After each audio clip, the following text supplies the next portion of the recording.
So in this video, what we're going to look at is we're going to look at natural logs and taking the derivative of a natural logarithm. Natural logs end up being really very powerful inside of any kind of mathematics because they are the inverse of exponentials, and exponentials show up everywhere. So natural logs and exponentials show up everywhere inside of the natural sciences, inside of finance, inside of physics, all sorts of different places are going to have these natural logs and these exponentials. So we need to know how to take the derivative of them, right? So let's just remember something from our work with the chain rule, specifically that d dx, okay, of log b of x is going to equal 1 over x log b, or x ln of b, the natural log of b. So we already know that this is going to be the case, okay?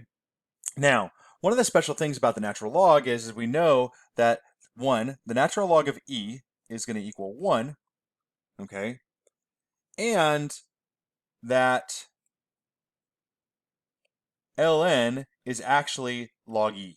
So it's log base e, okay? So what we can do is we can actually put these three together. We can put this first piece together, the second piece together, and the third piece here.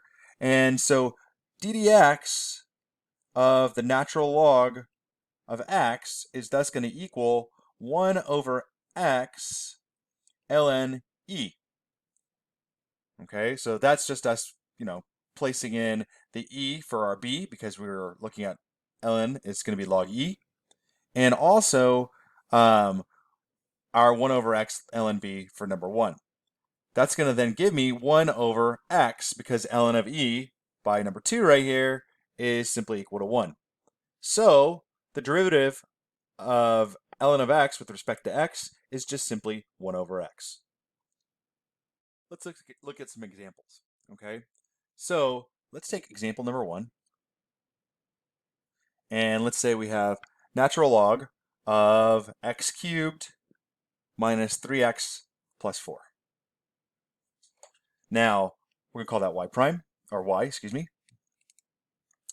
So what we're going to do is we're going to separate this out using the chain rule into two separate functions. One will be our f of x, and that's going to be natural log of x.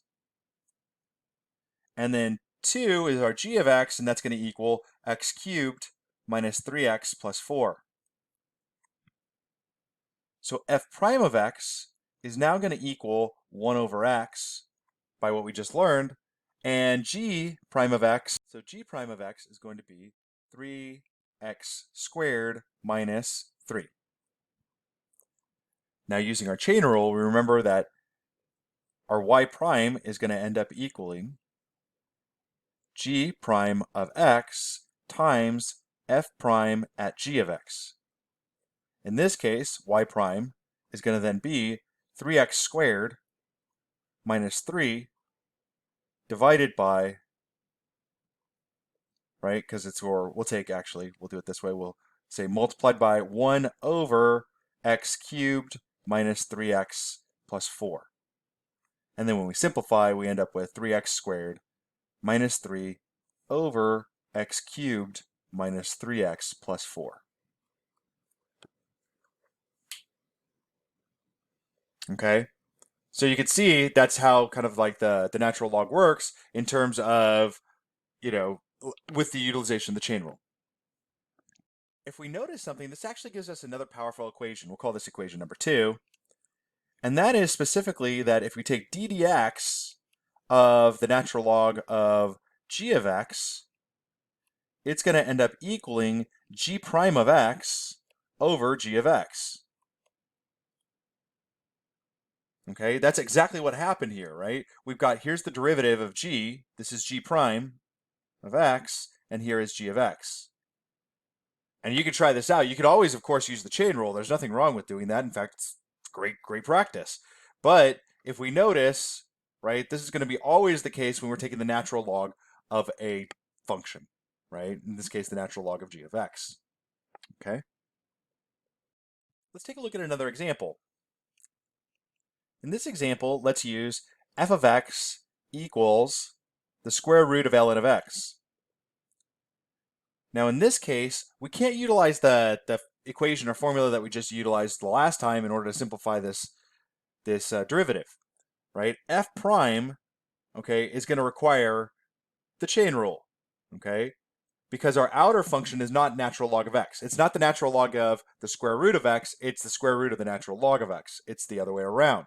So we're still going to need f prime of x is going to be g prime of x times f prime at g of x prime. So what we're going to do is we're going to say, okay, so f of x is going to equal the square root of x, and g of x is now going to equal natural log of x. F prime of x then is going to equal 1/2 x to the negative 1/2, and g prime of x is thus going to equal 1 over x. So now what we have is we have that our f prime of x, okay, our actual function now, in that case, is going to equal 1 over x times, okay, and this will be 1 over 2 times the square root of ln of x, right? Because we're just going to put g back in, g being ln of x. So this is going to then be 1 over x, or 2x, square root ln of x. All right, so be careful. Yes, that equation is a very powerful equation, but it can't be used for everything, right? That has a natural log. It depends upon which function is on the inside and which one functions on the outside. Now let's look at another very special case. And in this case, we're going to be looking at, right, we want to know what is d dx of the natural log of the absolute value of x. So this is actually a different function. This is not just the natural log of x, this is actually both sides of the natural log of x. So let's take a look at a graph real quick on Desmos to see what this looks like. So you can see here in Desmos, right, what I did is I use ABS. That's how you actually put absolute value here into Desmos, ABS of x. All right, so the natural log of x, you'll see that we get both sides. So notice, normally natural log of x is only going to be the right-hand side. So it's only going to be at this side, this side. Ah, that's that side. Okay, it's only going to be the right-hand side, because we know that to be defined, x has to be greater than 0, strictly greater than 0. But since we're using the absolute value, we can actually get both sides. All right, so we want to account for both sides here. And the only place where it's not going to be defined is where x does not equal, when x equals 0. So in the case of both the function and the derivative, we're going to get that x cannot equal 0. So the question is, like, how do we find the derivative? Well, what we're going to do is we're actually going to create a piecewise function. So I'm going to say that f of x, right, my function is going to equal the natural log of x if x is greater than 0. So no problem there if x is greater than 0. And then it'll be the natural log of negative x if x is less than 0. Okay, so that's the other option. So we have log of x or natural log of x if x is greater than 0, and the natural log of negative x if x is less than 0. So if you think about it, they kind of make sense, right? When you plug in a negative, negative, and negative, it's now positive, works out, okay? So what we'll do is we'll take d dx of natural log of x, right? And we already know that that's going to be 1 over x, right? So that's going to be our derivative if x is greater than 0. Then we'll take d dx of natural log of negative x.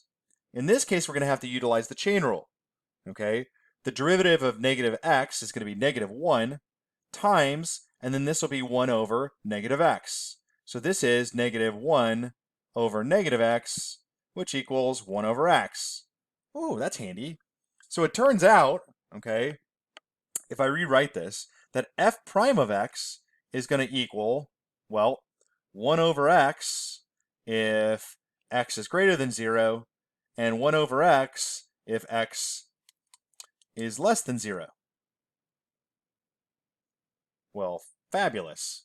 Okay, what does that mean? That means that the derivative, f prime of x, which is the derivative d dx of the absolute value of, or the natural log of the absolute value of x, is just going to simply equal 1 over x so long as x does not equal 0. That's kind of neat. All right, so let's kind of synopsize what it is that we've learned. Number one, d dx of ln of x is going to equal 1 over x. That one, you got to know. Memorize it. You got to know it. Okay? Number 2, d dx of the natural log of a function g of x is going to equal g prime of x over g of x. So utilizing this chain rule, what we end up with is we get on top, we're going to get the derivative of the inside function, and then we'll just divide it by the inside function, right? You can use the chain rule, of course, anytime. If you forget, you're like, okay, I got to use the chain rule, but this is always something that's good and kind of handy to know. Number 3, okay? If we have, in this case, the outside function is something different, we have g of ln of x, we must use the chain rule, okay? So don't try and use number 2 if you don't have the right form, if you don't have ln of g of x, okay? And then finally, number 4, we've got d dx of ln of the absolute value of x is going to equal 1 over x. Yay! So it's exactly the same. All right, so that completes our lecture on the derivatives of natural logs. Okay, practice. Like anything else, it's just going to take a lot of practice. Okay.